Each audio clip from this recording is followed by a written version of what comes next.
I can still taste the bitter coffee from that morning, the last sip I would ever take from my world's best CEO mug. I walked into Evergreen Innovations, the company my wife and I had built from nothing, only to find two security guards blocking the entrance to my own office.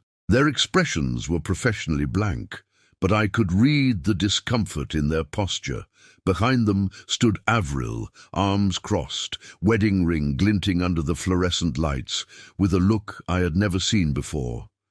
Before we jump back in, tell us where you're tuning in from, and if this story touches you, make sure you're subscribed, because tomorrow I've saved something extra special for you. Cold, calculating, victorious.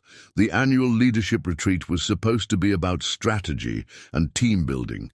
Instead, it became the perfect stage for my execution. Tyler won't be joining us for the afternoon sessions, Avril announced to our executive team. Gathered in the resort's conference room, I had stepped out to take a call from our patent attorney about our newest innovation, ironically, the very call that would later become my salvation. When I returned, 20 pairs of eyes turned to me with that unmistakable mix of pity and discomfort. Some looked away quickly, others stared with morbid fascination. Eric, our CFO and Avril's brother, was the only one smiling. "What's going on?" I asked, though the electricity in the air had already told me something had shifted. Avril stood at the head of the table, my usual position. Her tailored blazer and perfect posture projected an authority she had clearly been rehearsing. "The board has voted," she said, voice steady and clinical. "You're being removed as CEO, effective immediately." The room swayed slightly. I steadied myself against the doorframe, refusing to show weakness. "What board? What vote?" I asked. Though I already knew. The restructuring papers she had asked me to sign 3 months ago, documents she had insisted were just cleaning up the corporate structure, had transferred my voting shares into a family trust. A trust that apparently I was no longer controlling. "It's all perfectly legal," Eric chimed in, sliding a folder across the polished table. "Your personal belongings are being packed up as we speak. Security will escort you out once we're back." At headquarters, my mind raced through every possibility, every angle. Avril and I had started Evergreen 12 years ago in our garage. I had developed the core technology. She had built the business infrastructure. We were partners in every sense until now. "You can't do this," I said, more to myself than to the room. Avril's expression didn't change. "We already have." I looked around the room at the faces of people I'd hired, mentored, trusted. Most couldn't meet my eyes.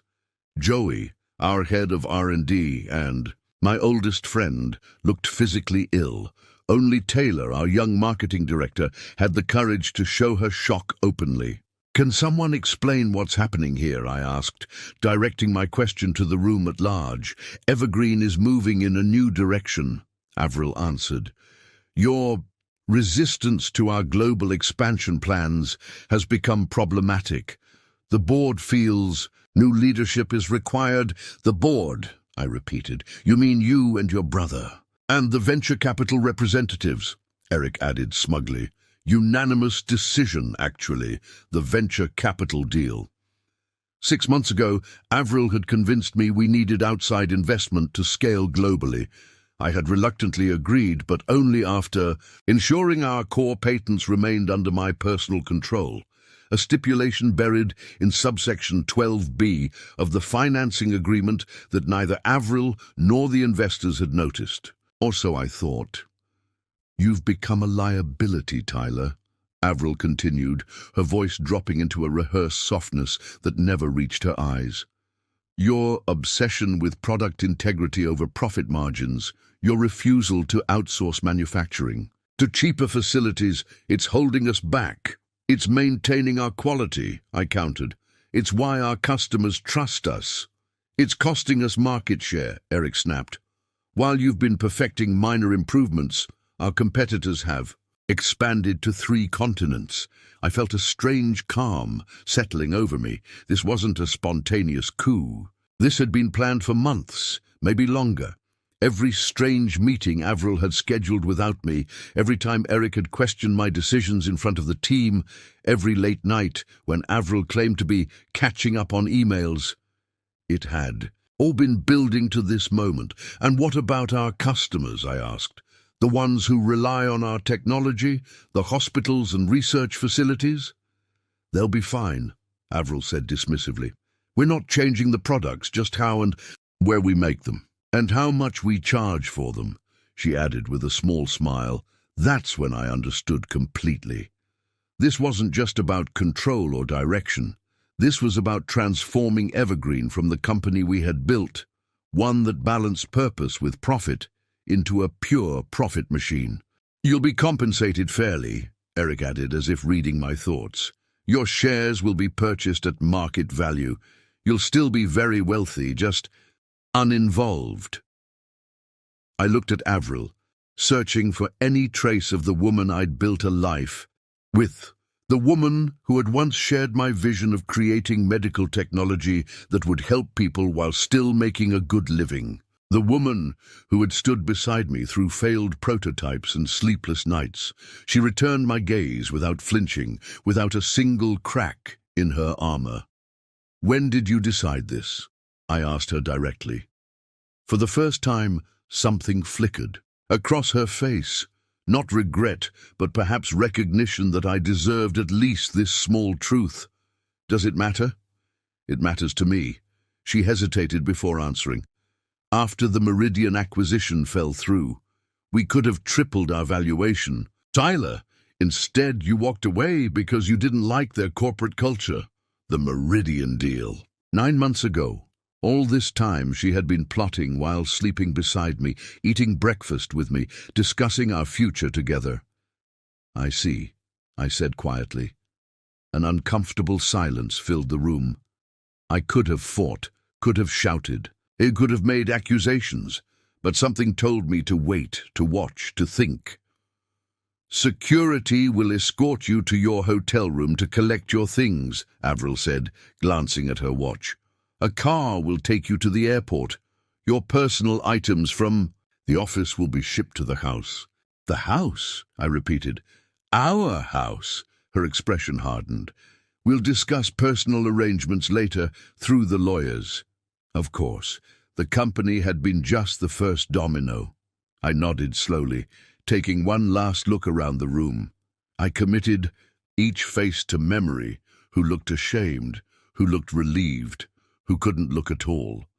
Then I turned and walked out, not waiting for security to join me. As I packed my suitcase in the hotel room, my phone buzzed with a text from Joey. I didn't know. I swear. Call me when you can. I didn't respond, not yet. My mind was already racing ahead, calculating angles, remembering details, pulling together threads that Avril and Eric might have overlooked. The building that housed Evergreen's headquarters and manufacturing facility. I had purchased it in my own name 7 years ago when commercial real estate prices had dropped. The company had a favorable lease agreement, but ownership remained with me personally. The patents, all 37 of them, had been structured carefully. The company had exclusive licensing rights, but I was the patent holder, a legal distinction that had seemed unimportant when Avril and I were married co-founders. And then there was the newest innovation, the one my patent attorney had called about right before the ambush. A breakthrough manufacturing process that would cut production costs by 40% while improving durability. The patent application had been filed last week with only my name on it. Avril thought she had orchestrated the perfect corporate takeover. What she didn't realize was that she had just declared war against the person who controlled the very foundation of the company she had stolen. As the car took me to the airport, I gazed out the window at the mountains surrounding the resort, their peaks indifferent to the human drama unfolding below them. I didn't feel angry. I didn't even feel hurt, not yet. Those emotions would come later. Instead, I felt a strange, calm certainty. Avril had made a critical miscalculation. She had been so focused on taking control of the company that she had forgotten who controlled everything the company depended on. Preparing and narrating this story took us a lot of time. So if you are enjoying it, subscribe to our channel. It means a lot to us. Now back to the story. By the time my plane landed back home, I had a plan. Avril thought she had fired her husband from their family business. What she was about to discover was that she had just made an enemy of her landlord, her patent licensor, and the only person who could save Evergreen from the crisis about to unfold. The first move would be hers, but the last move, that would be mine. The flight home gave me 5 hours of uninterrupted strategic thinking. I sat in economy class, a pointed downgrade from my usual business seat, courtesy of Eric's pettiness, but I barely noticed the cramped conditions. My mind was too busy cataloguing assets, identifying leverage points, and plotting my next moves. When we landed, I didn't go home. Home was a battleground I wasn't ready to enter. Instead, I checked into the Madison Hotel downtown, a discreet establishment where the staff prided themselves on their ability to respect privacy.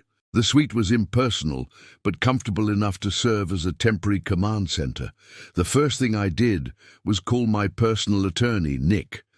Not the company's legal counsel, those loyalties would have already shifted, but the lawyer who had handled my personal matters for years. Nick had always told me my insistence on keeping personal and business assets separate was excessive. Now it looked like foresight. They did what?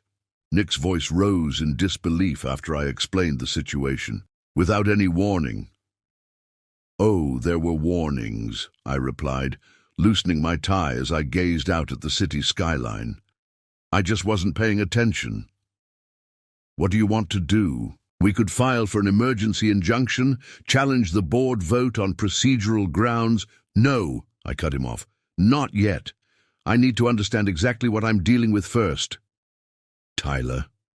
Nick's voice lowered. This isn't just about the company, is it? Have you spoken to Avril about your marriage? The question hit harder than I expected. 15 years together, 12 of them building Evergreen. Our relationship had always been a blend of personal and professional passion. Where one ended and the other began, I couldn't say any more. I think her actions spoke clearly enough, I finally answered. Get me everything you can on Evergreen's current legal position. Focus on the building lease agreement and patent licensing. Terms, and Nick, be discreet. As far as anyone at Evergreen is concerned, I'm still in shock. After hanging up, I opened my laptop and began systematically changing passwords on my personal accounts, separating them from any company systems. Then I drafted emails to 3 people. Joey, my longtime friend and head of R&D, my patent attorney, and Belle, my younger sister who had wisely chosen to become a financial analyst instead of joining the family business. The email to Joey was straightforward. I'm fine. Say nothing, question everything, document what you observe. Wait for your call. To my patent attorney. Need urgent review of all licensing agreements between myself and Evergreen. Priority on transferability clauses and breach remedies. The message to Belle was longer. She had never fully trusted Avril, sensing an ambition that went beyond our shared vision for Evergreen. I had dismissed her concerns as typical sibling protectiveness. Now I owed her both an apology and a request for help.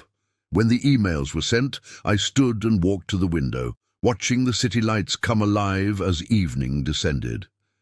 Evergreen's headquarters was visible in the distance, its modern glass structure illuminated against the darkening sky. My building. The irony wasn't lost on me. My phone began vibrating with notifications, executives sending awkward messages of surprise and sympathy, business partners inquiring about the sudden leadership change, and friends who had heard rumors asking if I was okay. I ignored them all. There was a knock at the door, room service with the dinner I had ordered. I wasn't hungry, but maintaining routine was important. Physical strength would be as necessary as mental clarity in the days ahead. As I ate mechanically, I turned on the television to find Avril already giving an interview to the local business channel. She looked poised and confident in her new role, speaking of exciting growth opportunities and evolution of leadership to match Evergreen's expanding vision. Not a single mention of me or my contributions. It was as if I had been erased from the company narrative in a matter of hours. "We've always been committed to innovation," she was saying, seated in what had been my office that morning. "But now we're equally committed to accessibility and global reach. Our technologies are too important to be limited by traditional distribution models. Translation, they were going to slash quality standards and raise prices. The very things I had fought against for years, the very reason I had insisted on maintaining control of the patents to ensure our medical devices would never be compromised for profit." I turned off the television and stared at my reflection. In the blackened screen, the man looking back seemed older somehow, his expression harder than it had been this morning. The shock was wearing off, giving way to something colder and more focused. I had always been the visionary, the inventor, the one whose passion drove Evergreen forward. Avril had been the pragmatist, the one who turned my ideas into viable products. We had balanced each other. Now I needed to be both. My phone rang. Belle. I answered immediately.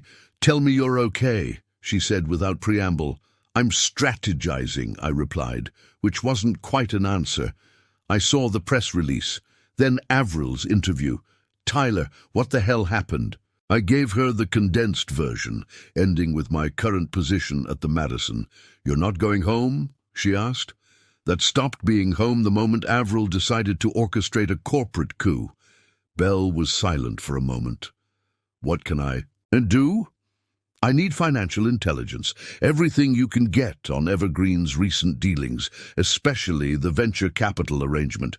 Look for unusual transactions, preparation for major moves. They've been planning this for months. There will be a trail." "On it," she said without hesitation.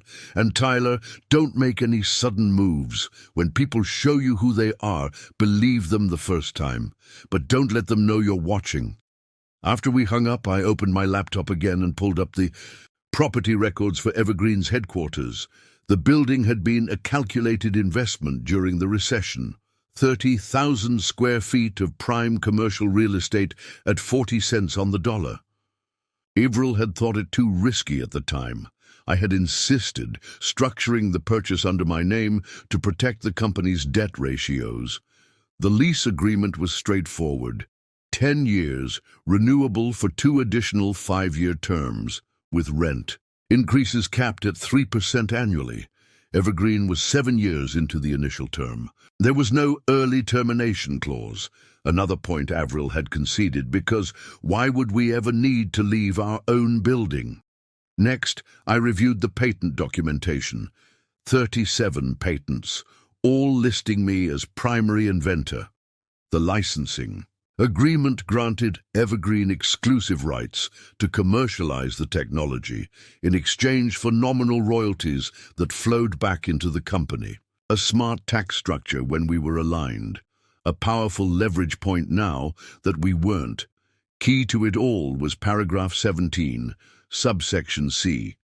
Licensor reserves the right to revoke licensing privileges with 90 days' notice in the event of material changes to licensees' business practices that may compromise the integrity or intended application of the patented technologies. I had insisted on this clause after watching another medical device company get acquired and subsequently degrade their products for profit. Avril had called it my paranoia paragraph. She had signed it without much thought, confident our aligned interests made it irrelevant. A text message lit up my phone. "Joey, they're calling an all-hands meeting tomorrow morning. Rumor says they're announcing manufacturing changes." That was fast, too fast. Whatever they had planned, they had been preparing it long before today's coup. I texted back, "Details. When you can. Say nothing. Trust no one." My next call was to Asta, my executive assistant for the past 5 years. Her loyalty had always been to me, not the company. Avril knew this, which meant Asta's position was likely already in jeopardy.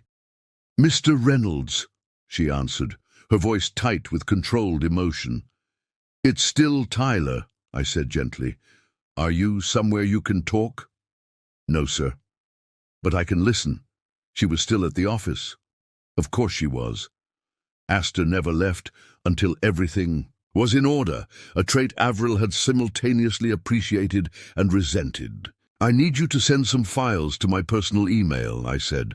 "My invention notebooks for the past 3 years, the original technical specifications for the GF7 device, and any documentation on the manufacturing processes that isn't in the shared system." "I understand," she replied formally. "Will there be anything else?" "Yes, take tomorrow off. Personal day. Don't explain why." There was a brief silence. "Yes, sir." After we disconnected, I pulled out a legal pad and began writing by hand. No digital traces. I mapped out Evergreen's vulnerabilities, my assets, and potential scenarios. The picture that emerged confirmed what I already sensed. Avril and Eric had control of the company's structure, but not its foundations. They could steer the ship, but I owned the water it sailed on. By midnight, my initial shock had transformed into something more dangerous, cold, methodical resolve. The husband in me was wounded, devastated by Avril's betrayal. But the inventor, the business strategist, the man who had built something from nothing once before, that man was already planning to rise from these ashes.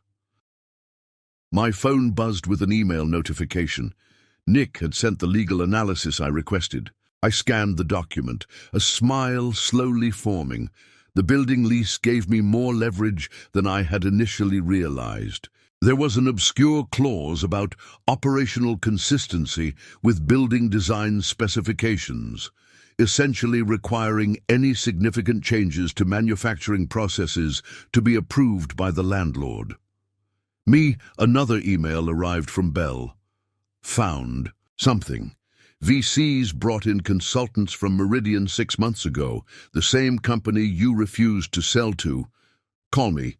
So that was it. Avril hadn't just decided to take control. She had made a deal with the very people I had rejected on ethical grounds. The company I had refused to sell to because of their history of compromising product safety for profit margins. The pieces were falling into place. A final text came through as I was preparing for bed. "Joey again. Meeting agenda leaked. They're moving manufacturing to Taiwan, standard protocols being streamlined, cost-cutting across R&D.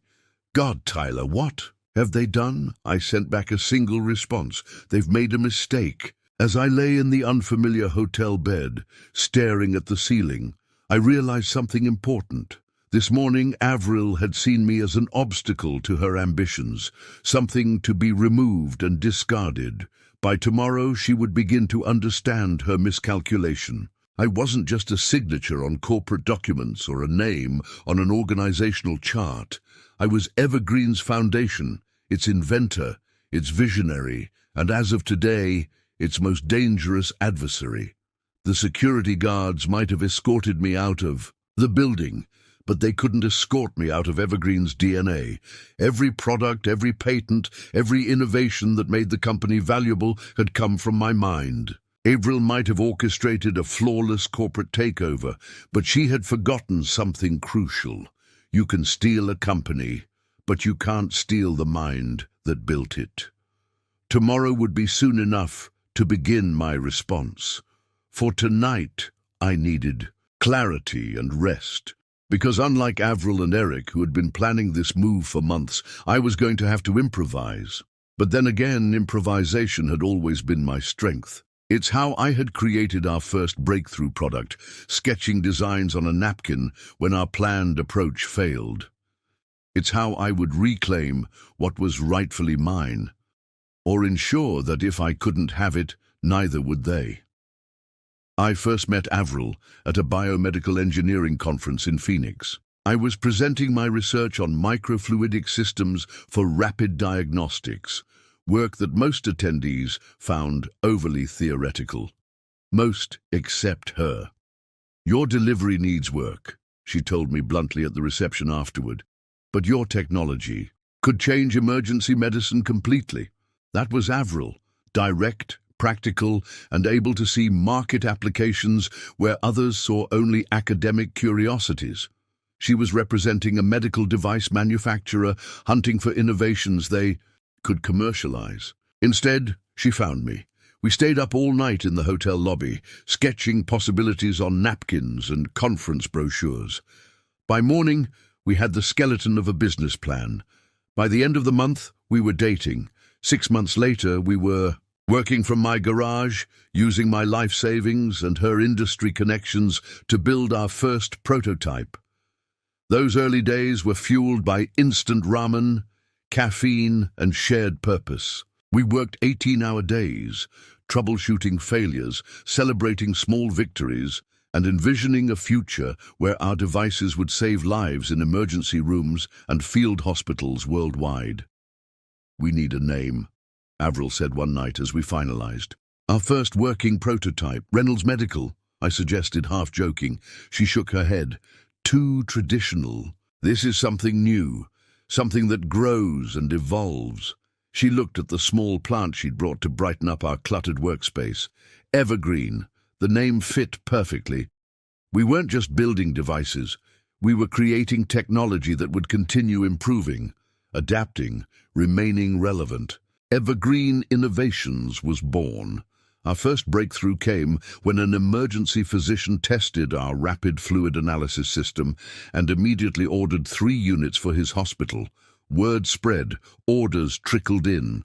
We moved operations from my garage to a small rented facility. Avril proposed on the day we received our first major hospital contract. I proposed back 2 weeks later when our patent was approved. We were partners in every sense, building a company and a life together. Our complementary skills made us formidable. I developed the technology. Avril built the business infrastructure. I focused on product integrity.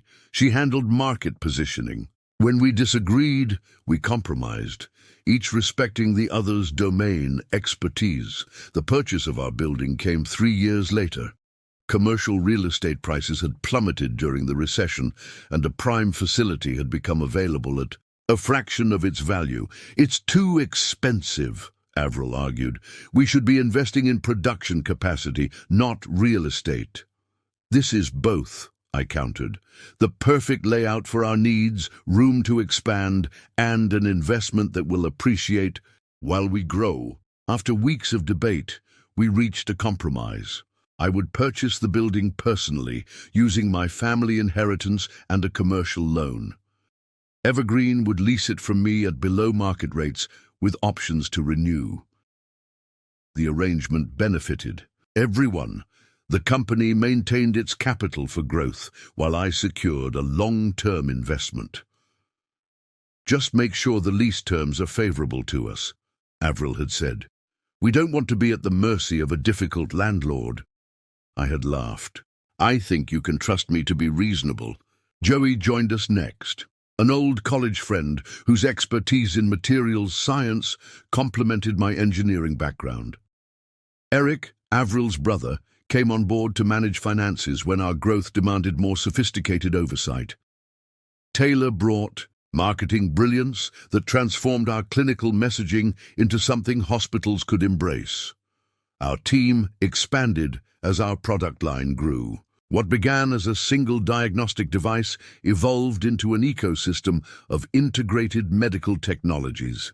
Each innovation started in my lab and was refined through clinical feedback, always maintaining our core principle: technologies that saved time, improved accuracy, and ultimately saved lives. The patents accumulated, each one listing me as primary inventor, each one licensed exclusively to Evergreen under terms Avril and I had crafted together. The structure made sense. It protected our intellectual property while giving the company full commercialization rights. "Isn't this redundant?" Eric had questioned when reviewing our legal framework. "You both own the company and you personally own the patents. It's needlessly complicated. It's compartmentalized, I had corrected. If the company ever faces legal challenges, the intellectual property remains protected. Avril had supported me then. Tyler's particular about his inventions. Just humor him. As we grew, outside investors became interested. We resisted initially, protective of our independence.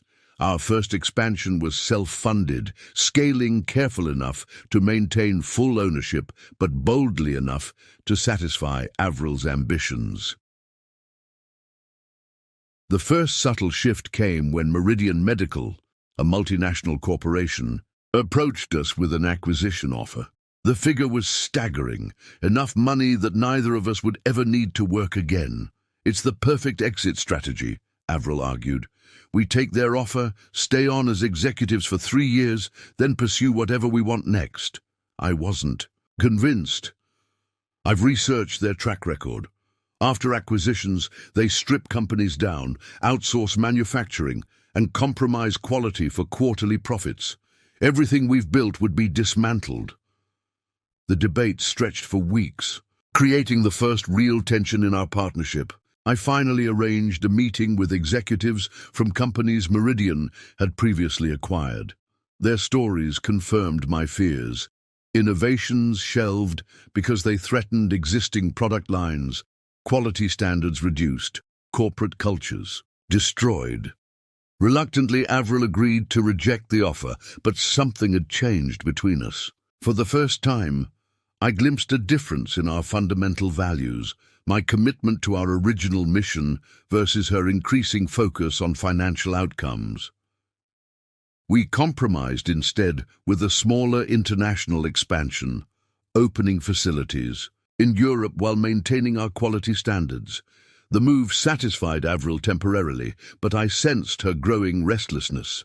6 months later, she proposed bringing in venture capital to fuel more aggressive growth.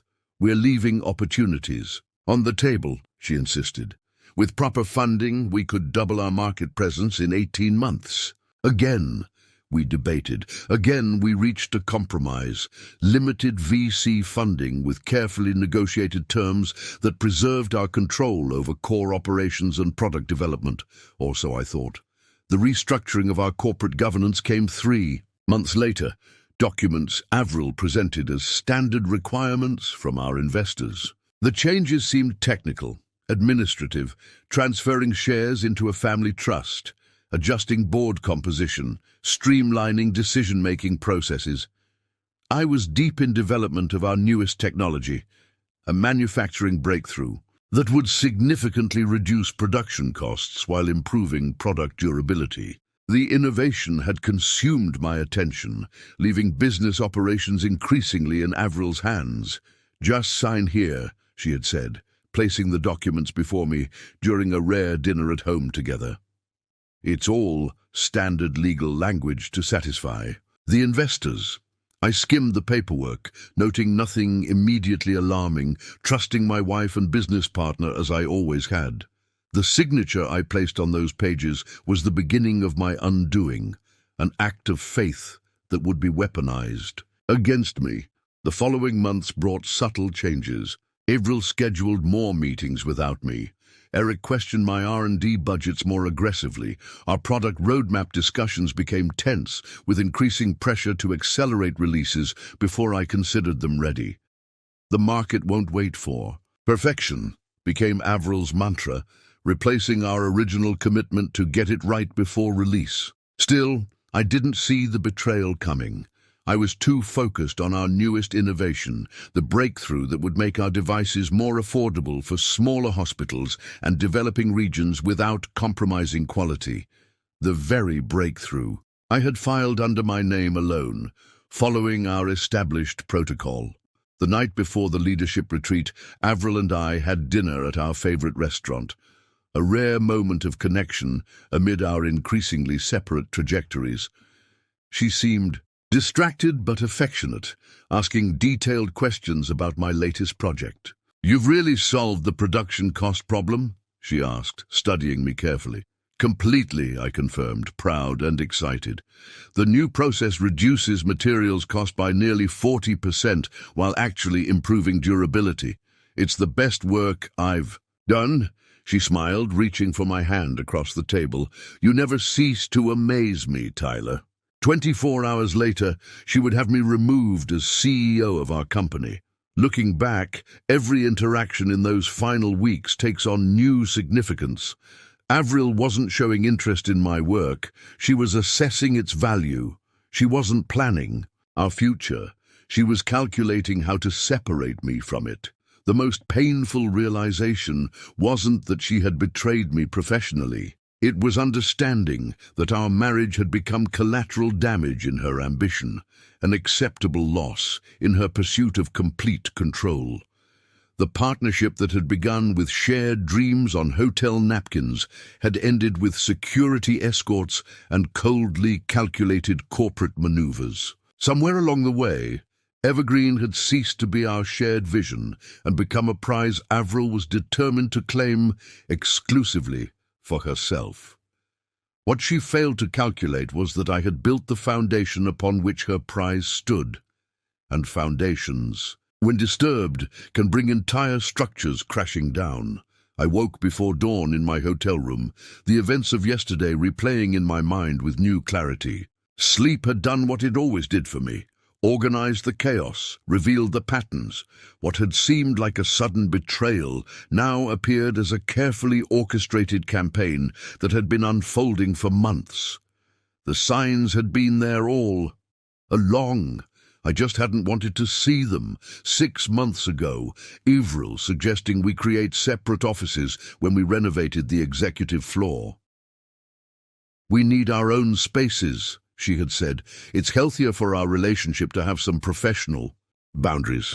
I had agreed, thinking it reasonable. Now I recognized it as the first step in compartmentalizing our lives, making it easier to sever one from the other. 5 months ago, Eric proposing a new financial reporting structure that routed all department budgets through him before reaching me. It's more efficient, he had explained. You shouldn't waste your time on preliminary numbers. I had accepted the change, relieved to focus more on R&D. Now I understood it had effectively blinded me to the company's complete financial picture. 4 months ago, the executive assistant shuffle. My longtime assistant, Asta, was assigned more company-wide responsibilities, while a new hire began managing more of Avril's daily schedule. Asta's too valuable to limit to one executive, Avril had reasoned. The result? Reduced visibility into Avril's meetings and external communications. 3 months ago, the trust restructuring I had so carelessly signed. The documents had been delivered by Avril on a Friday evening after an exhausting week. Just routine updates required by the new investors, she had assured me.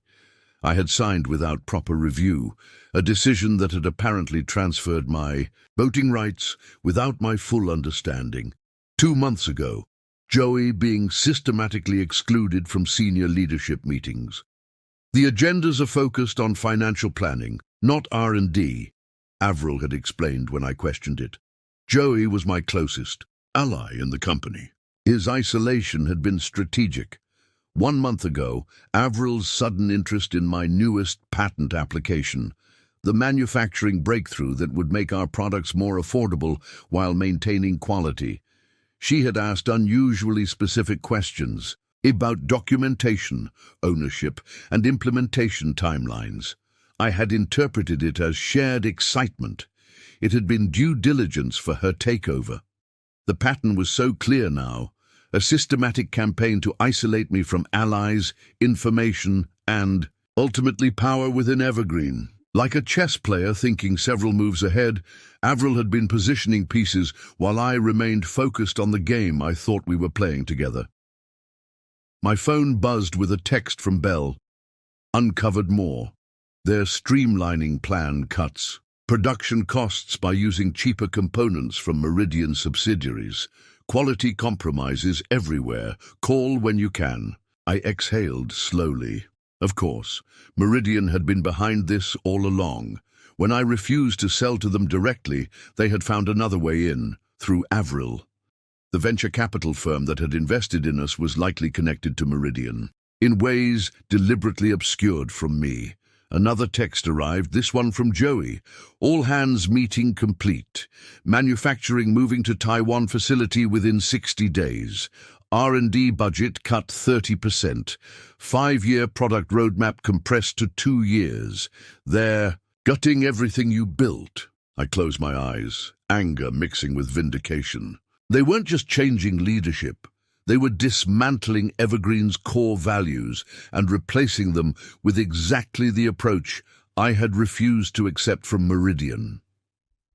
The company we had built to create life-saving medical technology with, uncompromising quality, was being transformed into a profit extraction machine. Another pattern emerged, this one more personal. I thought back to my marriage, to the subtle shifts in Avril's behavior over the past year, the late nights allegedly spent on work, the business trips that had grown more frequent, the diminishing interest in our personal future plans. Had our marriage been failing alongside our business partnership, or had one been sacrificed for the other? Perhaps Avril had concluded that separating from me personally would complicate her professional takeover. So she had maintained the facade of our relationship while orchestrating my removal. The thought brought a wave of grief so intense I had to sit down. 15 years together, building a life and a company from nothing. Had any of it been real? Had she ever shared my vision, or had Evergreen always been just a stepping stone to her greater ambitions? I forced myself to set these questions aside. The personal reckoning would have to wait. Right now, I needed to focus on responding to this corporate coup before Avril and Eric could irrevocably damage what we had built. My phone rang. Nick, my attorney. I've reviewed everything, he said without preamble. You're in a stronger position than they probably realize. The building lease gives you significant leverage, the patent licensing terms even more so. Explain, I said, reaching for the notepad, where I'd been mapping out my strategy. The lease includes that operational consistency clause we discussed. Any significant changes to manufacturing processes within the building require landlord approval. That's you. They can't implement their Taiwan manufacturing transition without first removing all equipment from your building, which triggers another clause requiring your sign-off. And the patents? Even stronger. The licensing agreement allows you to revoke Evergreen's rights with 90 days' notice if they make material changes to business practices that might compromise the integrity of the technology. Their planned manufacturing changes almost certainly qualify. I made notes as he spoke. The outlines of a strategy forming. What about the newest patent application, the one filed solely in my name? It's separate from the existing licensing agreement. Once approved, you have complete control over who can use that technology and under what terms. Timeline on approval? Accelerated. Review was granted 4 to 6 weeks, potentially sooner. I nodded to myself. Timing would be crucial. If I moved too quickly, I might appear reactionary, vindictive, too slowly, and the damage to Evergreen would be done. One more thing, Nick added. I've been looking into the venture capital firm that invested. 3 of their partners previously worked for Meridian's acquisition team. The connection is there, just hidden under layers of LLCs and holding companies. Another piece of the puzzle locked into place. They've been planning this since I rejected Meridian's offer, haven't they? Seems likely. Classic corporate raiding strategy. If you can't buy it outright, find another way in. After ending the call, I reviewed my notes, the pattern now complete. This wasn't just a power struggle between Avril and me. It was a calculated corporate takeover, disguised as an internal leadership change. Meridian had found willing accomplices in Avril and Eric, offering them control and compensation in exchange for implementing the very changes I had refused. The strategy had been elegant in its simplicity. Isolate me from information and allies, transfer my voting power without my full understanding, then remove me entirely. With me gone, they could dismantle our quality standards, outsource manufacturing, and extract maximum short-term profit. Exactly as Meridian would have done. Directly, what they hadn't accounted for was that I still controlled the building and patents that made Evergreen valuable in the first place. My phone buzzed again. Asta had sent the files I requested to my personal email along with a brief message. "They've asked for your lab notebooks. I sent copies that exclude the last 3 months of notes, taking personal day as advised." Smart woman. The lab notebooks from the past 3 months contained my work on the new manufacturing process, the innovation that would make Evergreen's devices more affordable without quality compromises. The very technology Avril had been so interested in before orchestrating my removal. I opened my laptop and began reviewing the files Asta had sent. The technical specifications for our flagship product revealed what I suspected: the planned manufacturing changes would substitute lower-grade components in critical systems. The result would be devices that passed minimum regulatory requirements, but lacked the durability and precision that had made our reputation. The pattern was complete. Avril and Eric, backed by Meridian-connected investors, were sacrificing Evergreen's long-term value and reputation for immediate profit. They had removed the only obstacle to this plan, me, but had failed to secure the foundations upon which the company was built. I picked up my phone and sent 3 messages to Joey. Need complete details on planned manufacturing changes, document everything. To Bell, confirm Meridian connection to our investors, follow the money. To Nick, prepare notices under lease and licensing agreements. Don't file yet, but have them ready. Then I did something I had avoided since yesterday's ambush. I looked at the message Avril had sent me late last night. "We should talk about the house and personal matters. My lawyer will contact yours tomorrow. This doesn't have to be hostile, Tyler." The audacity was almost admirable. Orchestrate a complete corporate betrayal, then suggest we could handle the personal fallout amicably. Classic Avril. Compartmentalizing, rationalizing, moving forward with pragmatic efficiency. I didn't respond. Instead, I began drafting a detailed plan. If Avril wanted to play corporate raider, she would learn that I could play too. But unlike her, I wouldn't be protecting my own interests at the expense of Evergreen's mission. Everything I planned would ultimately serve our original vision: creating medical technology that saved lives without compromise. The patterns had revealed themselves. The chessboard was clear. Now it was time to make my move. By noon, I had relocated from the hotel to a small office space in the building adjacent to Evergreen's headquarters. The irony wasn't lost on me. Watching the company I built through windows I technically owned, the space belonged to a real estate management firm that handled the building's day-to-day operations. When I called explaining I needed a temporary workspace, they were quick to accommodate the landlord.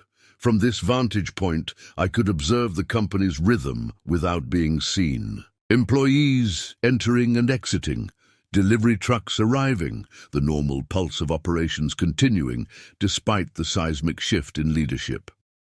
My phone had been busy all morning with updates and information from my impromptu intelligence network. Joey had sent detailed notes on the manufacturing changes planned for our core product line, substitutions that would indeed compromise quality while cutting costs. Bell had confirmed the connection between our venture capital investors and Meridian Medical. Nick had prepared the legal notifications we might need, waiting on my decision to deploy them. Now came the moment that would define everything that followed. How would I respond? I had 3 clear options before me, each with its own consequences and ethical implications. The first option was the scorched earth approach. I could immediately revoke Evergreen's patent licenses, terminate their building lease for planned violations of the operational terms, and essentially shut down the company's ability to function. It would be swift, devastating, and would likely destroy Evergreen completely, along with the livelihoods of 200 employees who had done nothing wrong.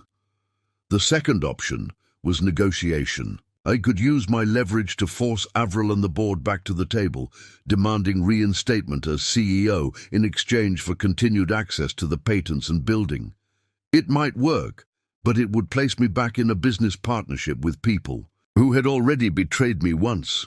The third option was more complex. I could strategically apply pressure, not to destroy Evergreen or reclaim my position, but to protect the company's original mission and the quality of its products. This would require patience, precision, and a willingness to separate personal wounds from professional objectives. As I considered these paths, my phone rang. The display showed a name I hadn't expected: Eric. I let it ring twice before answering. "Eric, Tyler." His voice carried its usual blend of condescension and forced joviality. "We should talk. I believe Avril mentioned your lawyers would be contacting mine. This isn't about legal matters," he said quickly. "It's about ensuring a smooth transition for everyone's benefit." Translation: they had encountered their first obstacles and wanted to resolve them without formal legal channels. "What can I do for you?" I asked, keeping my tone neutral. "There seems to be some confusion about the manufacturing transition plan. We've been informed that landlord approval is required for the equipment relocation schedule we've proposed." So they discovered the operational consistency clause in the lease. That was quick. "No confusion," I replied. "The terms are quite clear." A pause. "Look, Tyler, I understand you might be feeling resentful about recent changes. That's natural. But obstructing standard business operations won't benefit anyone." "I'm not obstructing anything, Eric. I'm simply ensuring that the lease terms are followed. Major changes to manufacturing processes within the building require landlord approval. It's a technicality, and you know it. It's a contractual obligation that you apparently overlooked. Perhaps if you'd spent more time reviewing existing agreements and less time planning how to remove me, you wouldn't be facing this particular challenge." Eric's breath hitched slightly, the sound of someone realizing they'd underestimated their opponent. "What do you want?" he asked finally. It was the critical question, the one that would determine my path forward. What did I want? Revenge. Restoration. Justice? "I want Evergreen to fulfill its original mission," I said carefully. "Creating medical technology that saves lives without compromising quality for profit." "Very noble," he replied, his tone suggesting the opposite. "But business realities require adaptation. The market has changed. The need for reliable medical devices hasn't changed. The trust healthcare providers place in our products hasn't changed. Only the priorities of current leadership have changed." Silence stretched between us. I could almost hear him calculating, trying to determine how much of a threat I posed and how easily I could be managed. "Perhaps we could discuss specific concerns." "About the proposed changes," he offered finally. "I'm sure we can find middle ground that addresses quality standards while improving efficiency." It was a testing move, seeing if I could be appeased with minor concessions while they proceeded with their core plan. "I need to see the complete documentation for all proposed changes," I replied. "Manufacturing specifications, component sourcing, quality control protocols, everything that's proprietary company information, which affects the implementation of patented technology that I own and have licensed to Evergreen under specific terms. My attorney can explain the disclosure requirements. If necessary," another pause, "I'll have to discuss this with the board." "Do that. And while you're at it, you might want to review Section 17C of the Patent Licensing Agreement, the one about material changes to business practices." I ended the call before he could respond, then immediately sent a message to Joey. "Eric just called about building lease terms. They'll be checking patent licensing next. Watch for emergency meetings. My phone buzzed with an incoming email from Belle.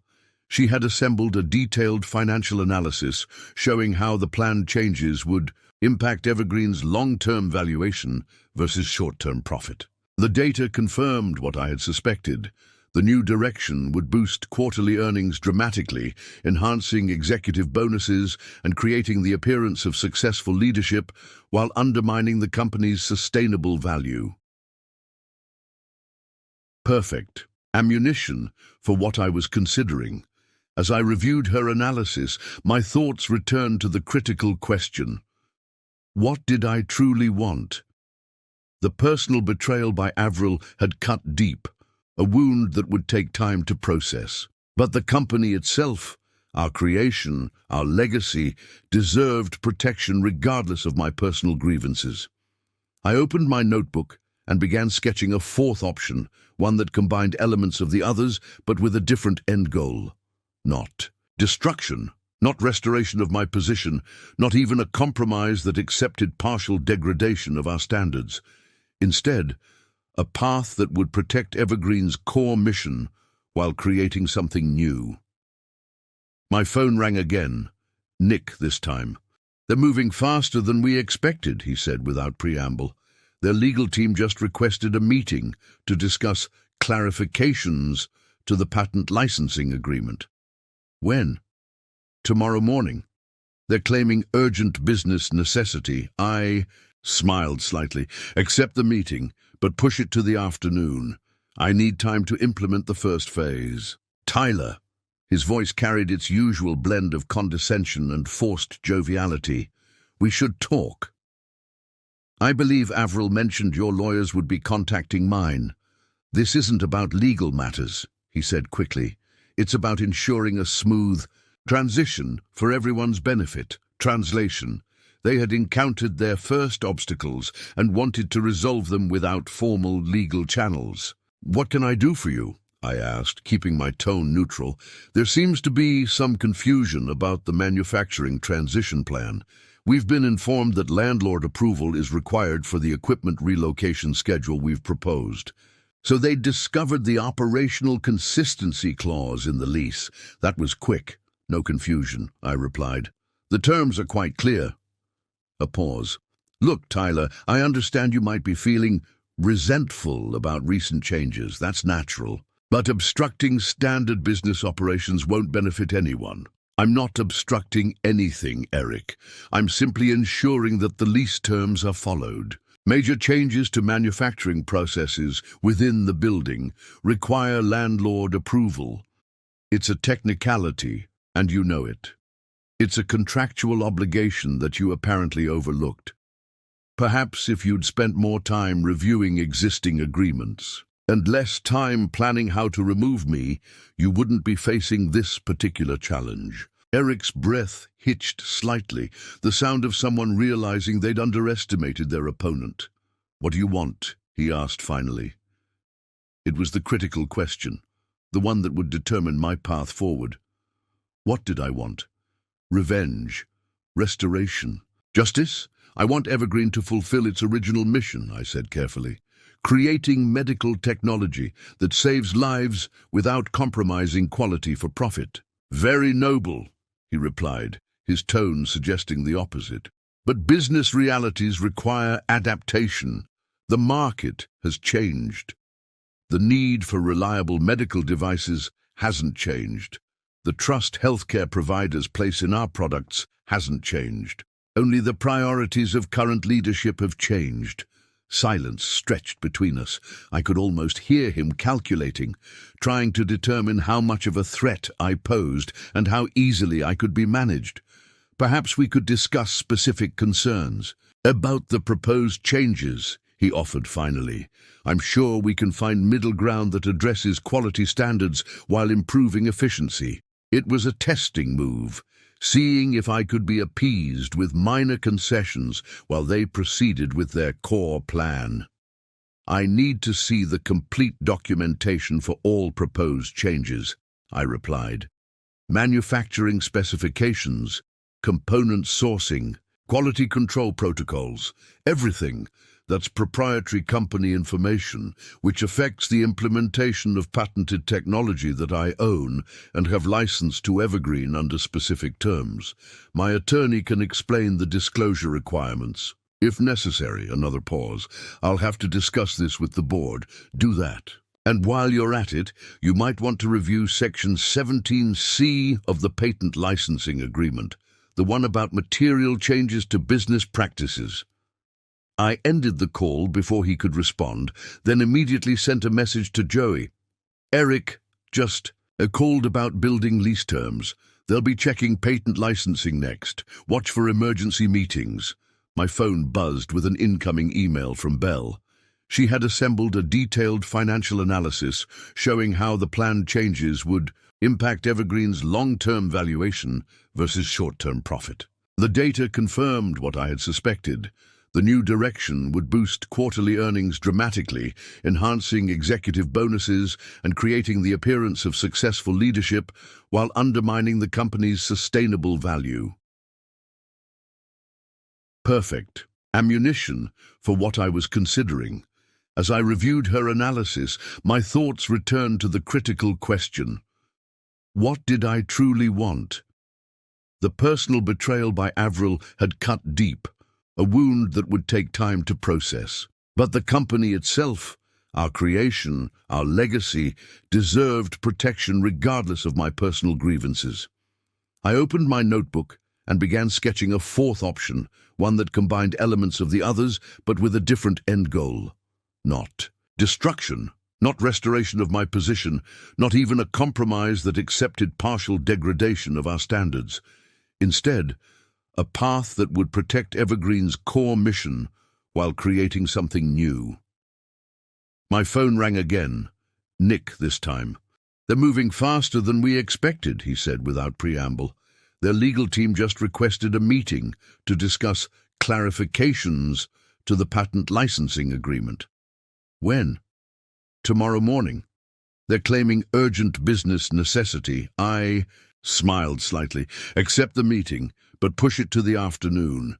I need time to implement the first phase. After ending the call, I sent a sequence of carefully crafted messages to Joey. Need you to secure the complete prototype and documentation for the new manufacturing process. Remove from Evergreen systems if possible. Critical importance. To Belle, prepare analysis showing financial impact if Evergreen lost access to the newest manufacturing process patent. Need by morning.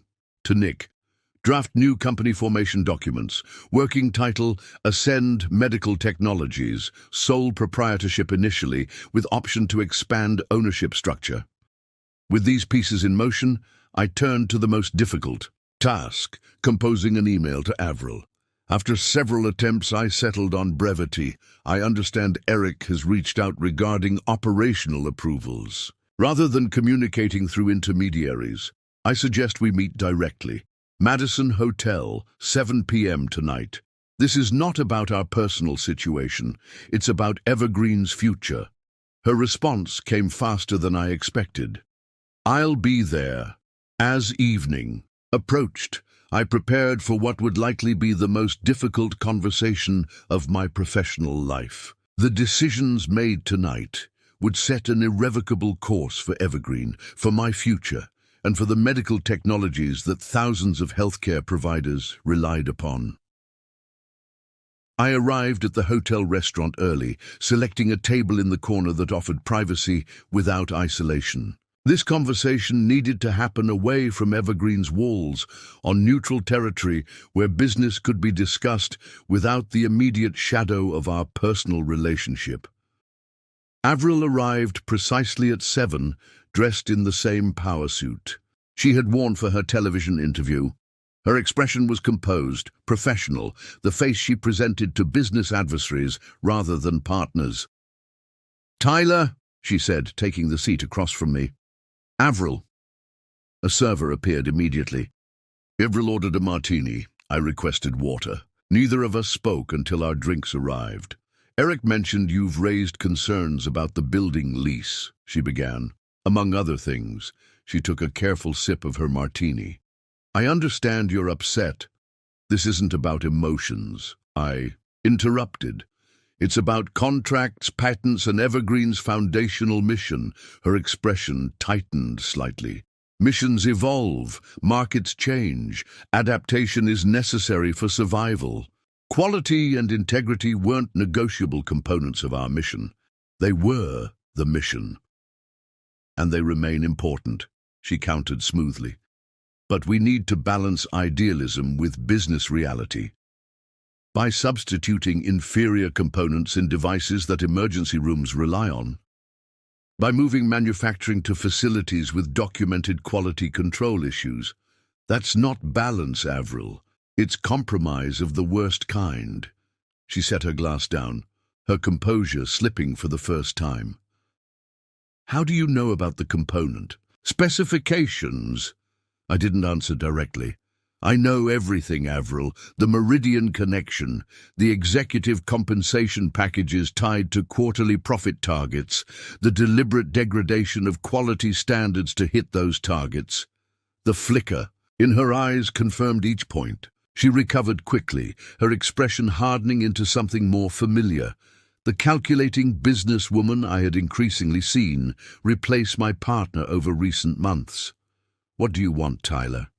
To damage the company out of spite, to force your way back in, to extract some financial settlement? Just tell me what this is about so we can resolve it efficiently. The critical moment had arrived, the decision that would determine everything that followed. I leaned forward, my voice low but firm. I'm going to give you a choice, Avril, not because you deserve one, but because Evergreen does. She waited, her expression guarded. Option 1, you proceed with your current plans. I exercise my rights under the building lease and patent licensing agreements to block those changes. We enter a protracted legal battle that consumes resources, damages Evergreen's reputation, and ultimately harms the company we built. Her jaw tightened, but she remained silent. Option 2, you maintain Evergreen's original quality standards and manufacturing protocols. I approve necessary operational changes under the lease and continue the existing patent licensing arrangement. We separate our business interests from our personal matters as cleanly as possible. And you expect me to simply surrender to your demands? She asked, voice tight with controlled anger. After everything it took to implement these changes, I expect you to make a business decision, not an emotional one. Isn't that what you've always done? The barb landed. She looked away momentarily, composing herself. What about the new manufacturing process? She asked finally. The breakthrough you were working on.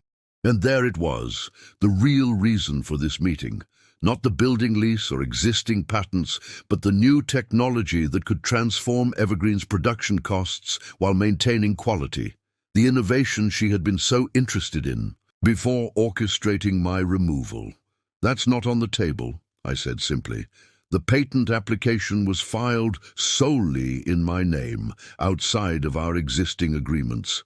It belongs to me, not Evergreen.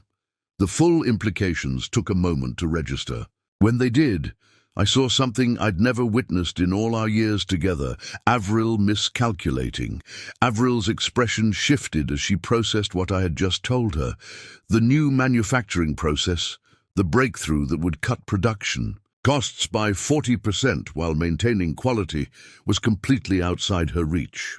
That's not possible, she said, her confident facade cracking. Any technology developed while you were CEO automatically belongs to Evergreen. Check the employment agreement you had me sign, I replied calmly. Section 4.3 specifically exempts inventions developed independently, on personal time, without use of company resources. I developed this process at home, on weekends, using my personal equipment. No one will believe that. The patent office already has. My documentation is meticulous, Avril. You know that better than anyone. She took another sip of her martini, buying time to think. I could almost see the calculations happening behind her eyes, reassessing Evergreen's position with this new information. determining how it affected their plans. "This changes nothing," she said finally. "Evergreen has survived and thrived through multiple technology iterations. We'll do the same without your latest contribution. Will you?" The Taiwan manufacturing facility you've planned can't produce our devices at competitive costs without sacrificing quality. The only way to maintain both is with the new process. There are alternatives, none that meet FDA requirements while hitting your profit targets. I leaned forward slightly. Bell ran the numbers. Without the new process, your options are to either maintain quality and miss profit projections by 22%, or hit profits by compromising quality to a degree that will trigger clinical performance issues within 9 months. Neither option will please your Meridian connections. The mention of Meridian struck a nerve.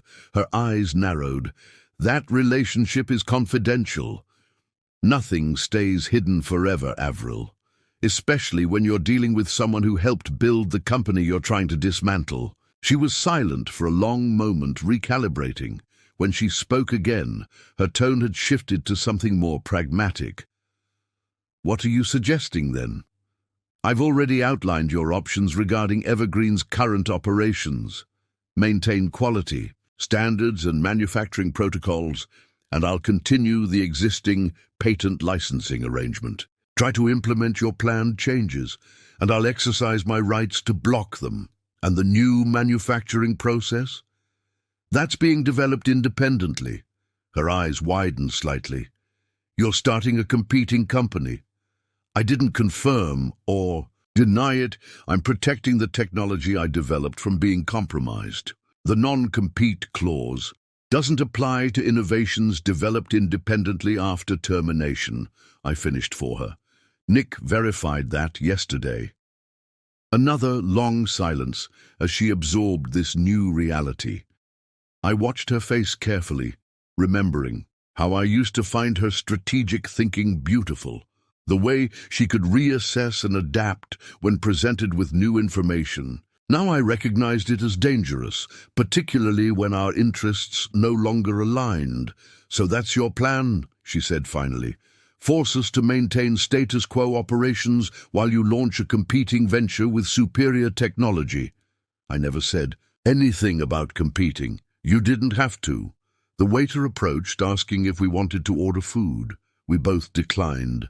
This wasn't a dinner meeting, it was a negotiation, and we were reaching its critical phase. "Let me be clear," I said after the waiter had gone. "I don't want to damage Evergreen. I helped build it. I believe in its mission, its original mission, but I won't allow it to become something that compromises patient safety for profit." "Very noble," she replied, her tone suggesting otherwise, "and convenient that your nobility aligns with leveraging your new technology elsewhere. I chose not to respond to the provocation. You have until tomorrow afternoon's meeting with legal to make your decision. Maintain Evergreen's quality standards and continue operations without interruption, or face the consequences of trying to force changes that violate our agreements." Avril studied me with an expression I couldn't quite read.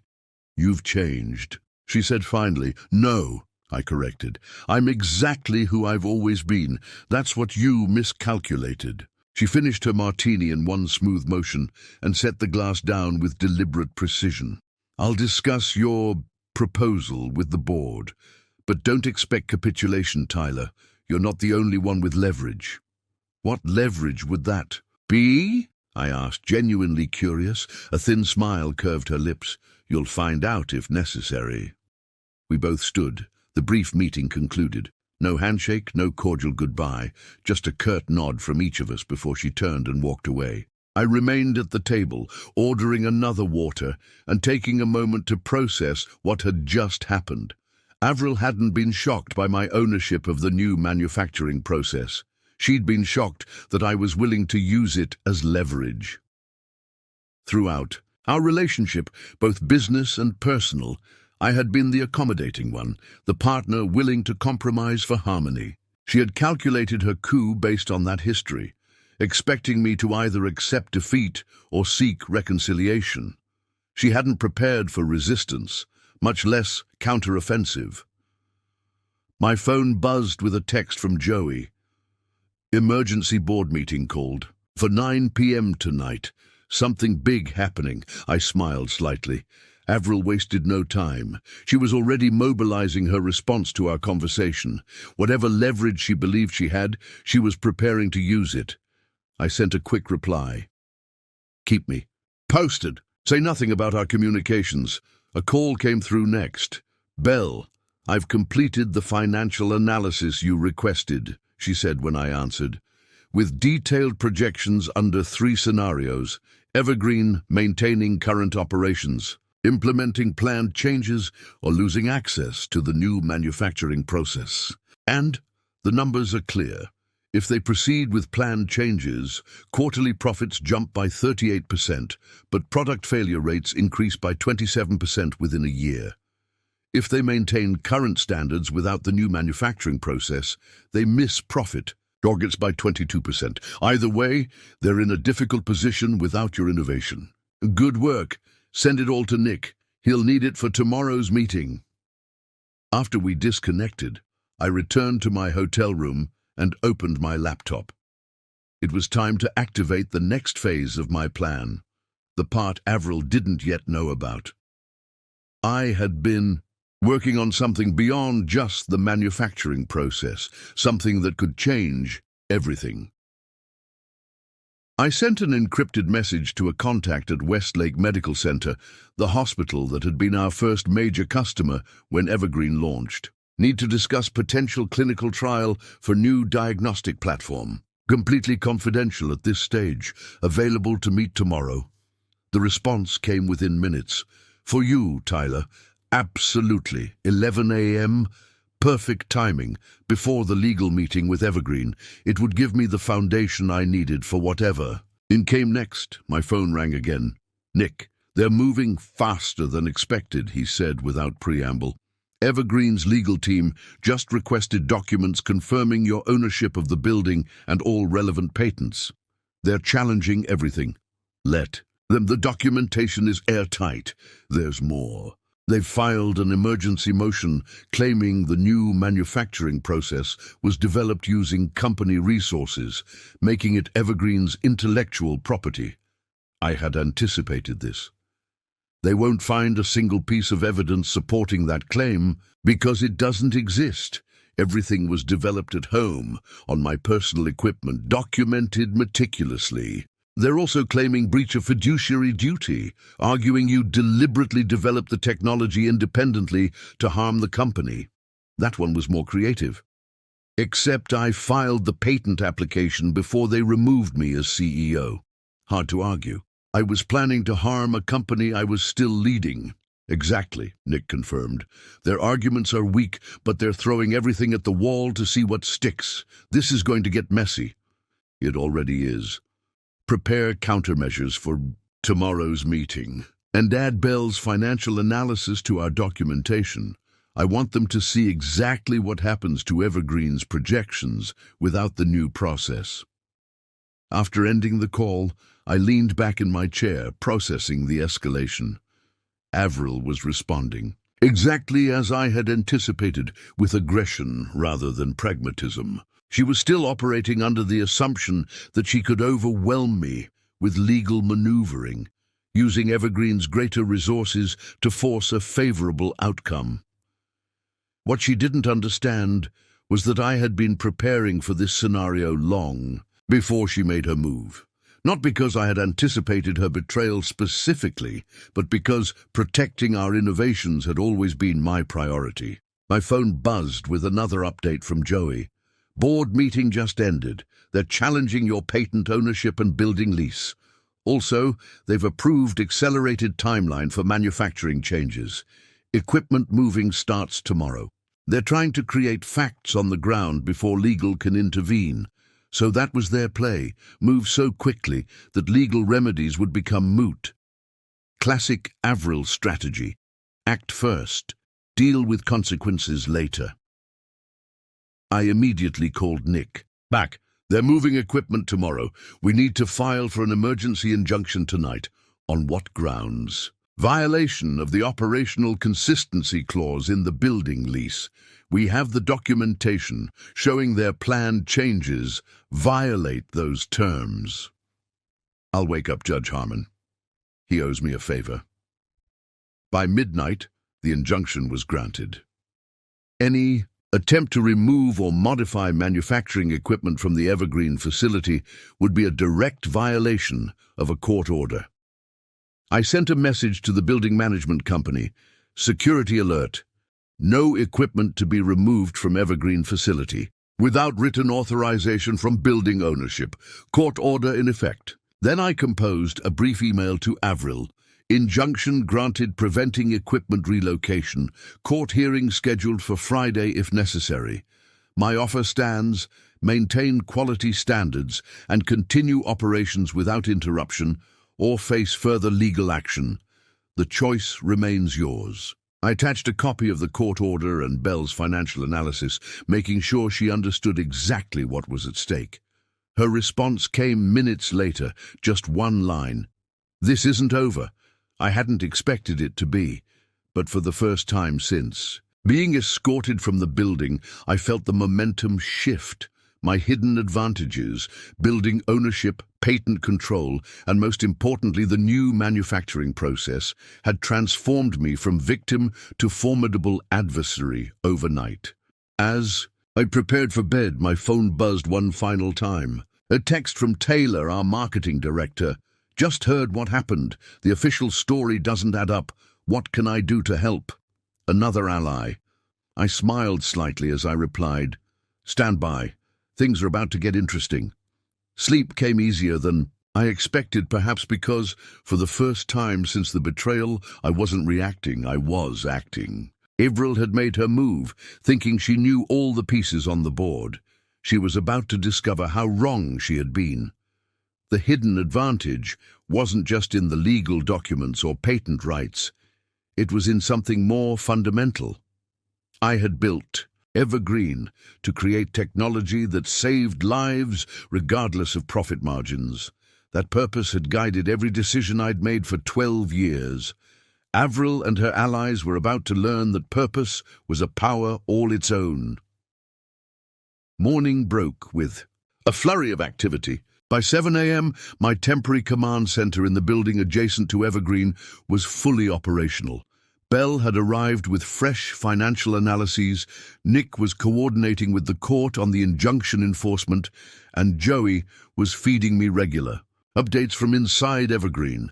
They tried to move equipment anyway, Joey texted. Building security stopped them. Eric is furious. I wasn't surprised. Avril and Eric had always preferred asking forgiveness rather than permission. A strategy that had served them well until now. My phone rang. An unknown number. Tyler Reynolds, I answered cautiously.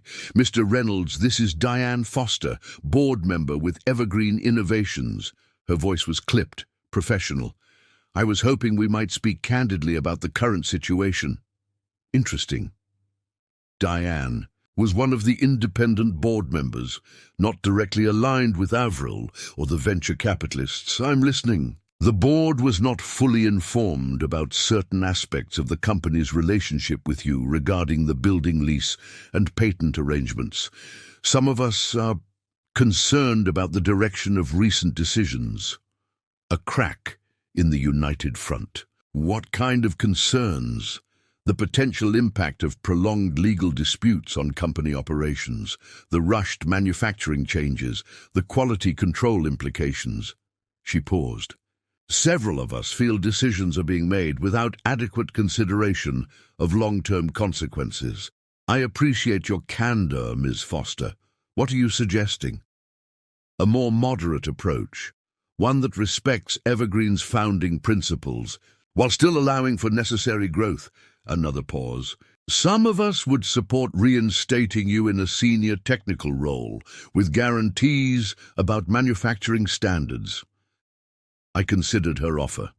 It was tempting, a way back into the company without a protracted battle, but it also meant working under Avril's leadership, subject to the same vulnerability that had allowed her coup in the first place. I appreciate the outreach, I replied carefully, but any resolution needs to address the fundamental issues that led to this situation. I understand. Just know that the board is not monolithic on this matter. There are those of us who value what you built. After we disconnected, I shared the conversation with Nick and Belle. Divide and conquer, Belle observed. They're starting to splinter. My meeting at Westlake Medical Center was next, the foundation for what would come after this conflict resolved, one way or another. Dr. Abrams, the emergency department chief, who had been our first major supporter, greeted me warmly. Heard about the shake-up at Evergreen, he said as we sat in his office. Corporate politics finally caught up with you, huh? Something like that. Their loss. He leaned forward. So what's this about a new diagnostic platform? I opened my laptop and showed him the preliminary designs for what I'd been developing alongside the manufacturing process, a next-generation diagnostic system that built upon Evergreen's technology but added capabilities we'd never been able to implement. Due to cost constraints, the new manufacturing approach makes this financially viable for the first time, I explained. Faster results, more comprehensive analysis, and a cost point that works for community hospitals, not just major medical centers. Dr. Abrams studied the specifications with growing interest. This is exactly what we've been asking for. When can we start clinical trials? That depends on how certain business matters resolve. I'm exploring options for bringing this to market. Westlake would be our ideal testing partner. Consider us committed, he said without hesitation. Whatever entity ends up producing this, we want to be involved. The meeting confirmed what I needed to know. There was immediate market interest in the new technology, independent of Evergreen's brand or distribution network. It strengthened my position considerably. As I left Westlake, I received an urgent message from Nick. Evergreen legal team requesting immediate conference call before afternoon meeting. Says they have new information that changes everything. I called him immediately. What new information? They won't say. Could be a bluff, could be legitimate. Want me to take the call? No, I'll handle it. Set it up for 1 p.m.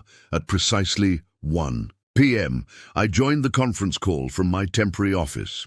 Evergreen's lead counsel, 2 members of their legal team, and Nick were already connected. Avril joined moments later. Thank you for agreeing to this call, Mr. Reynolds, the lead counsel began. We've uncovered documentation that significantly impacts our ongoing disputes. I'm listening. We've found evidence that the new manufacturing process was developed using Evergreen resources, specifically simulation software licensed to the company, accessed from your company laptop on multiple weekends. My pulse quickened slightly, but I kept my voice level. That's interesting, considering I never used company equipment for this project. We have access logs that suggest otherwise. I glanced at Nick, who raised an eyebrow. This was unexpected. I'd like to see these alleged logs, I replied. They'll be presented at this afternoon's meeting. We wanted to give you the opportunity to reconsider your position before then. After the call ended, Nick turned to me. Is there any possibility you accessed company systems while working on this? None.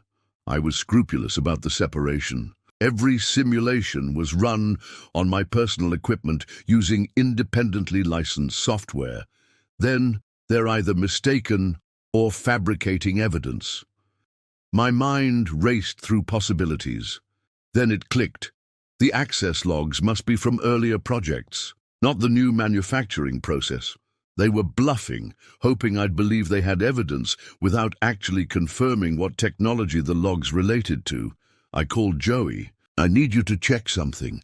Does Evergreen's system distinguish between different projects when logging access to the simulation software? No, it just shows user, time, and software accessed, not what it was used for. Exactly as I thought. They're trying to use general access logs to claim I developed the new process on company time, but without project-specific logging, they can't prove what I was working on." "That's desperate," Joey remarked. "And sloppy." I smiled grimly. "They're getting nervous." As the afternoon meeting approached, I received a text from Asta. "Eric ordered IT to recover deleted files from your company laptop. They found nothing but are claiming otherwise. The final piece of the puzzle. They were completely bluffing." I arrived at the legal meeting with renewed confidence. Evergreen's team looked tense but determined. Avril coolly professional in the corner. The lead counsel immediately presented the access logs, claiming they proved I had used company resources. "These logs show you accessed simulation software on company equipment during weekends over the past 6 months, he stated. "The timeline aligns perfectly with the development of the manufacturing process. These logs show I accessed simulation. Software," I corrected. "They don't show what I was simulating. I routinely worked on approved company projects during weekends, all properly documented in my lab notebooks, which Evergreen still possesses." The lead counsel faltered slightly. "The correlation is clear." "Correlation isn't evidence," Nick interjected. "Without project-specific documentation, these logs prove nothing about the manufacturing process development." I leaned forward. "Let me save us all some time. You have no actual evidence because none exists. The manufacturing process was developed on my personal equipment using independently licensed software. The patent application includes specific documentation of the development environment." The room fell silent. Avril's expression remained impassive, but I detected the slight tightening around her eyes that always signaled frustration. "Let's move on to the real issues," I continued. "The building lease violations and the patent licensing terms. Has Evergreen reconsidered its position on the planned manufacturing changes?" The Evergreen legal team exchanged glances, clearly unprepared for my direct confrontation of their bluff. "Our position remains that these changes are necessary for the company's continued growth," the lead counsel stated carefully. "Then we remain at an impasse," I replied. "The building lease and patent licensing agreements give me clear authority to prevent changes that compromise product quality or integrity." As the meeting concluded without resolution, I could sense the shifting dynamics. Evergreen's position was weakening. Their bluff had failed, board unity was fracturing, and the injunction had halted their hasty implementation plans. Back at my temporary office, Joey reported new developments. "Engineering team has been asked to develop alternatives to your manufacturing process. They've concluded it's not possible without your input. Estimated timeline for an independent solution, 8 to 12 months. By day's end, my strategy was yielding results.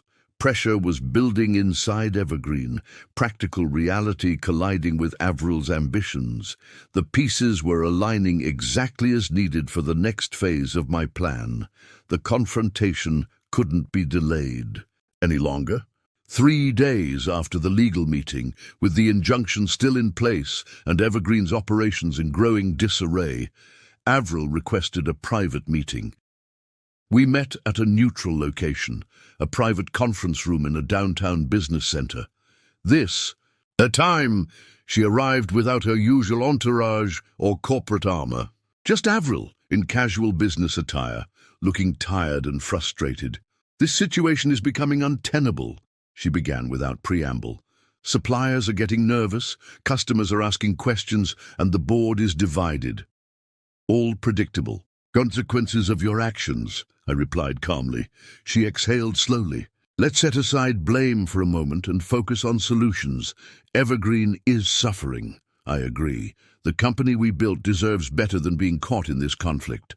Her eyes narrowed slightly at my use of "we built," but she didn't challenge. "It'd be progress of sorts. What would it take to resolve this, Tyler? Realistically, the same terms I outlined initially. Maintain Evergreen's original quality standards, no compromised manufacturing, no inferior components. And your new manufacturing process? That remains separate. She studied me carefully. You're really going to compete against us. I'm going to ensure medical professionals have access to the best possible technology, regardless of who produces. The board won't accept competition from you. The board's options are limited, I countered. They can maintain Evergreen's quality and continue with existing technology, or they can fight me and watch the company's value erode while I develop alternatives elsewhere. For the first time since this began, Avril looked genuinely uncertain. There must be a middle ground. There is. Evergreen returns to its founding principles, focuses on quality over quarterly profits, and we establish clear boundaries between our interests. And if we refuse, I slid a folder across the table. Then this becomes public. Inside was Bell's complete analysis, showing how the planned changes would impact product performance and patient outcomes. Alongside it was documentation of the Meridian connection, revealing how the venture capital investment had been a disguised attempt to implement the very changes I had rejected months earlier. This would devastate Evergreen's reputation, Avril said quietly. Yes, which is why I've refrained from releasing it so far. I didn't build Evergreen to destroy it. Our eyes met across the table, a moment of genuine connection after days of conflict. For a brief instant, I glimpsed the woman I had partnered with for 15 years. I'll take this to the board, she said finally, but I make no promises. That's all I ask, a good faith consideration of returning to our founding principles. As she gathered her things to leave, she paused. Was any of it real, Tyler? Us, I mean. The question caught me off guard. I always thought so. She nodded once, then left without another word. The board meeting was scheduled for 9 a.m. the following day. By 8:30, I had assembled my complete strategy in the small office overlooking Evergreen headquarters. Nick arrived with the final legal documents. Bell brought updated financial projections. Joey, having taken a sick day, joined us with the latest internal intelligence. They're split into 3 factions, Joey reported. Avril's group, still pushing for the original plan, but growing smaller. The venture capital representatives, who are getting nervous about their investment, and the independents, led by Diane Foster, who are advocating for compromise. What's your read on the likely outcome? I asked. Foster's group is gaining influence. The VCs are pragmatic. They'll back whatever preserves their investment. Avril and Derek are increasingly isolated. Perfect. The pressure was working exactly as intended. Here's where we stand, I explained, outlining our definitive position. We have 3 levels of leverage. The building lease, which gives us control over the physical operation. The patent licensing, which gives us control over the intellectual property. And the new manufacturing process, which gives us control over Evergreen's future competitive position. What are we prepared to accept? Nick asked. A return to Evergreen's core mission and quality standards, written guarantees about manufacturing, protocols, an independent quality oversight committee, and a clean separation of my new technology from Evergreen's operations. At precisely 10:30, my phone rang. Diane Foster. The board has reached a decision, she announced. We're prepared to maintain original quality standards and establish the oversight committee you proposed. In exchange, we need your agreement to continue the patent licensing arrangement and approve appropriate operational changes under the building lease. And the new manufacturing process? The board acknowledges your independent ownership. We propose a separate negotiation for potential licensing, but accept it's not part of the current resolution. It was virtually everything I had asked for, almost too easy. What about Avril and Eric's position on this? I asked, sensing a missing piece. A slight hesitation. There have been leadership changes. The board has appointed me as interim CEO. Avril remains on the board, but is no longer in an executive role. The final domino had fallen. Avril's overreach had cost her not just her relationship with me, but her position at Evergreen itself. The resolution should have proceeded smoothly. From there, all parties had agreed to terms, documents were being prepared, and the immediate crisis appeared resolved. Then came the unexpected counterstrike. Just as we were finalizing the agreement, news broke that Evergreen had filed an emergency patent application for a manufacturing process suspiciously similar to mine. How is this possible? I demanded as Nick showed me the filing. It appears to be based on your earlier work at Evergreen, modified just enough to potentially circumvent your patent. Joey confirmed the details after checking with his contacts. In R&D, it's a derivative approach, not as efficient as yours but functional. Eric has been working with a small team in secret for weeks, using your previous research as a foundation. A clever maneuver, one that threatened to undermine my strongest leverage. If Evergreen could implement even a less efficient version of the manufacturing improvement, my position would weaken considerably. I called an emergency meeting with my team. They're trying to create a fallback position, Bell analyzed. If negotiations fail, they want an alternative to complete dependence on your technology. Can they make it work? I asked Joey. He considered this carefully. Maybe, eventually. It's not elegant, but with enough resources, they could refine it into something viable. 6 months, minimum. We need to respond decisively, Nick advised. This changes the negotiating dynamic. I paced the small office, thinking this wasn't just a legal or business challenge. It was personal. Eric had deliberately mined my previous work, taking concepts I had developed and twisting them into a competing approach. Here's what we do, I decided. First, file for patent protection on all potential variations of the manufacturing process, the ones I considered but didn't implement. Second, accelerate our plans for the new diagnostic platform. And third, reach out to Diane Foster directly. My call to Diane was direct and unflinching. This patent application undermines the good faith of our negotiations, I told her. It shows there are still elements within Evergreen working against resolution. I was not aware of this filing, she replied, clearly disturbed. It must have been initiated before the leadership change. Nevertheless, it creates a significant problem. I can't finalize an agreement while Evergreen is actively attempting to circumvent my patent rights. What do you need to proceed?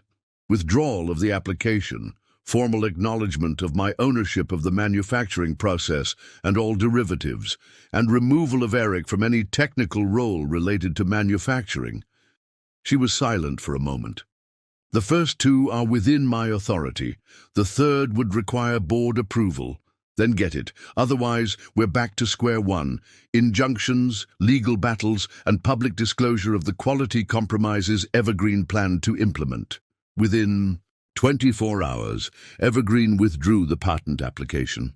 By the following day, Eric had been reassigned to strategic initiatives, effectively sidelined from any operational role. The resistance had been met with decisive response, strengthening rather than weakening my position. More importantly, it had revealed who could be trusted in the new Evergreen leadership and who could not.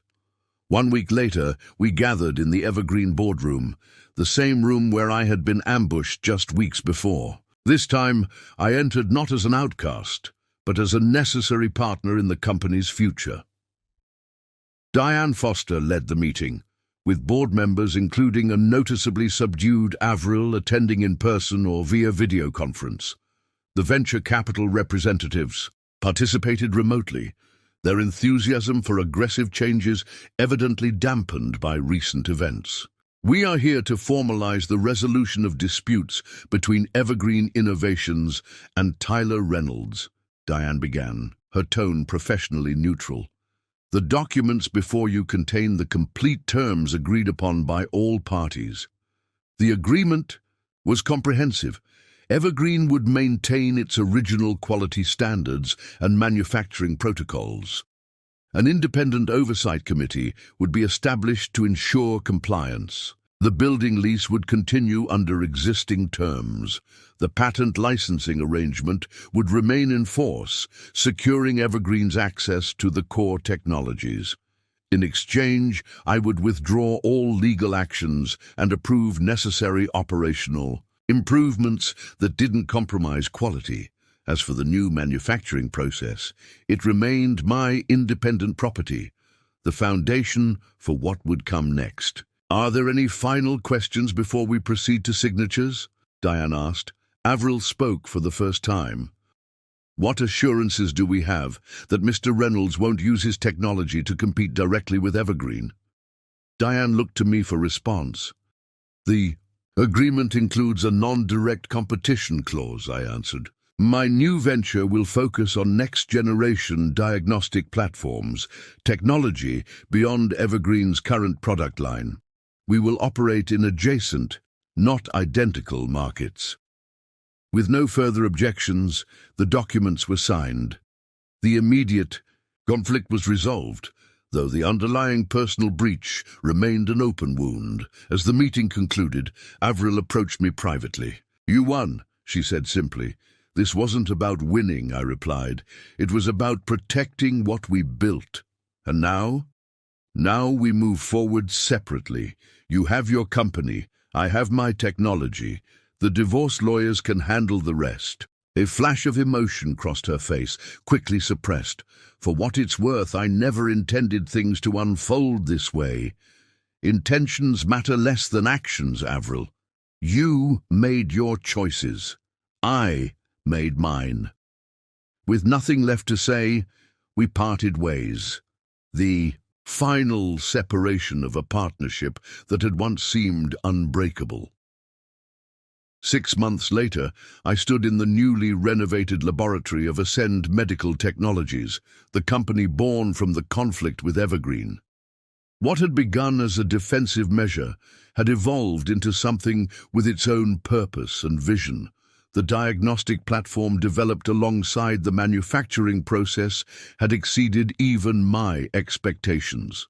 Clinical trials at Westlake had demonstrated significant improvements over existing technologies, with faster results and greater accuracy at a cost point accessible to smaller medical facilities. Joey had joined me as Chief Technology Officer, bringing his materials expertise and unwavering loyalty.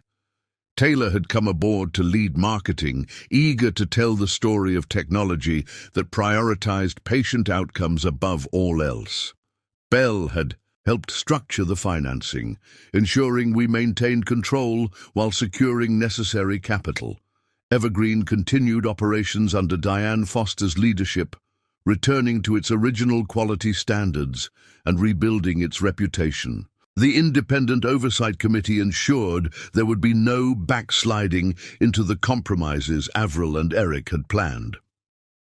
As for Avril, she had leveraged her Evergreen board position into a role with a healthcare investment firm, distancing herself from day-to-day operations but maintaining influence in the industry.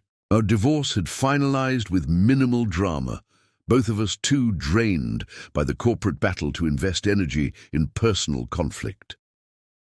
The building that housed Evergreen remained mine, a reminder of the foundation I had built and the leverage it had provided when most needed. The patents continued generating licensing revenue, now flowing to both Evergreen and Ascend through carefully structured agreements. What had begun as betrayal had transformed into opportunity.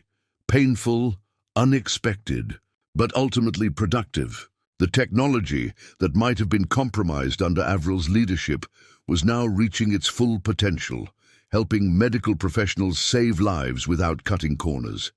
Standing in my new laboratory, surrounded by the team that had chosen to follow me into this new venture, I realized something important. The true value had never been in the company itself, or even in the patents and property. It had been in the vision, the purpose, and the people who shared it. Avril had taken the company, but left behind everything that made it truly valuable. In trying to control Evergreen completely, she had lost its essence entirely. My phone buzzed, with a message from Dr. Abrams at Westlake. New diagnostic platform performing beyond expectations in trauma cases. When can we get more units? I smiled as I typed my response. Production scaling up next month. Your feedback is driving improvements. This was what mattered, creating technology that made a difference, maintaining integrity when it would have been easier to compromise, building something that would last beyond any individual or company. The betrayal had been painful. The fight had been exhausting. But standing here now, I wouldn't have changed the outcome. Sometimes losing what you thought you wanted leads to finding what you truly needed all along. My wife had fired me from our family business, but I had owned the building and all patents. In the end, that hadn't just been leverage in a corporate dispute. It had been the foundation for something better. Up next, you've got 2 more standout stories right on your screen. If this one hit the mark, you won't want to pass these up. Just click and check them out. And don't forget to subscribe and turn on the notification bell so you don't miss any upload from us.